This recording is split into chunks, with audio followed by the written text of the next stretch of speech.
En 2015, le T-Max fêtera ses 14 ans d'existence. Après 3 évolutions majeures en 2004, 2008 et 2012 avec la version 530, voici donc la 4e. Pas de révolution pour la star des maxi-scooters en 2015, mais le T-Max a bénéficié de retouches techniques et esthétiques pertinentes lui permettant de rester au top.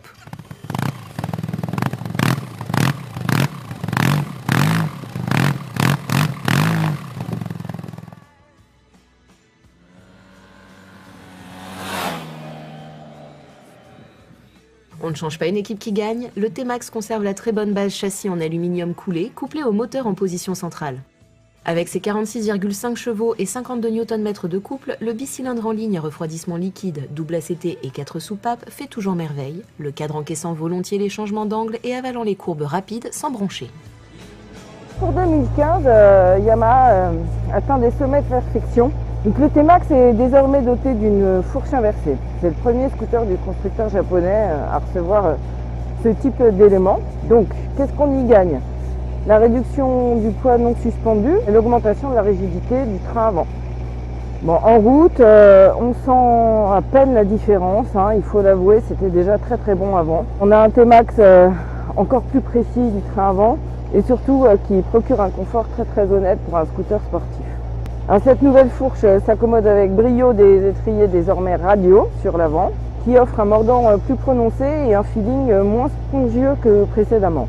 En cas de freinage appuyé, la puissance est là. Et la fourche encaisse sans s'affaisser, le scooter reste vraiment bien en ligne. Alors nouveauté pour 2015, l'ABS est désormais fourni de série.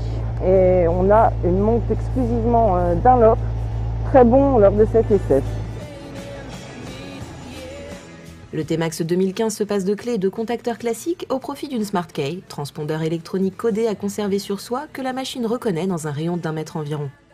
Il est aussi doté d'une vraie clé escamotable pour pouvoir tout de même ouvrir la selle en cas de besoin grâce à une serrure peu accessible tout au fond du vide-poche droit.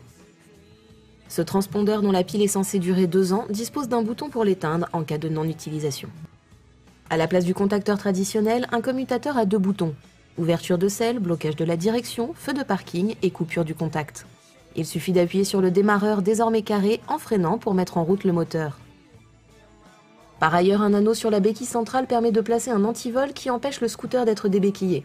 Après l'abandon de la série des T-Max équipés du système tracker, cela dissuadera-t-il les voleurs?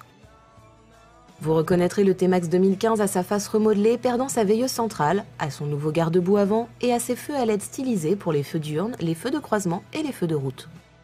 De plus, les 2 optiques s'allument désormais simultanément, améliorant la visibilité nocturne. Enfin, de nouvelles sculptures sous le pare-brise favorisent l'aérodynamique afin de réduire les turbulences engendrées par la bulle, efficace à haute vitesse. En route, on a de nouveaux rétroviseurs qui facilitent le passage en interfile. Ils sont un petit peu plus hauts et ils ont une nouvelle forme biseautée sur l'extérieur. Comme ça, on passe au-dessus des rétros des voitures. On a aussi des leviers chromés, ça fait très moto. Et un tableau de bord dont le graphisme et les couleurs ont été revus. Il est maintenant rétroéclairé en rouge, ce qui facilite la lisibilité nocturne notamment. Sinon, il conserve exactement les mêmes informations.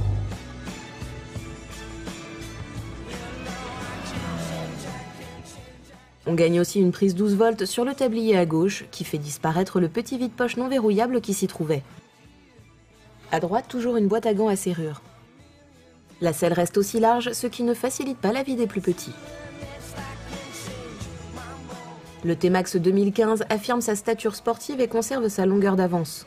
On aurait pu s'attendre à l'apparition d'un anti-patinage, mais le coût déjà élevé en aurait pâti.